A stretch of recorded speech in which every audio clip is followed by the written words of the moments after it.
Üdvözöllek, Nirsch Olivér vagyok, könyvelő, adótanácsadó, a Vállalkozni Napszerűen könyv szerzője.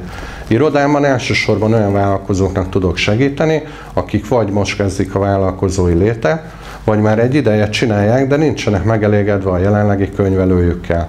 Mitől tudok én mást és többet adni számukra? Gondolom elsősorban abban, hogy észszerűen és érthetően a vállalkozók nyelvén tudom elmondani, mik azok a szabályok, amik alapján a NAV-nak meg tudnak felelni. Irodám egy családi vállalkozás, ketten a feleségemmel vagyunk a tulajdonosai, mind a kettőnknek pénzügyi végzettségünk van.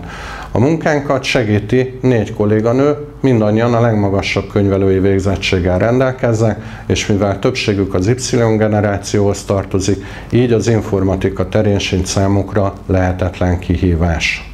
Folyamatosan képezzük magunkat és kolléganőinket is.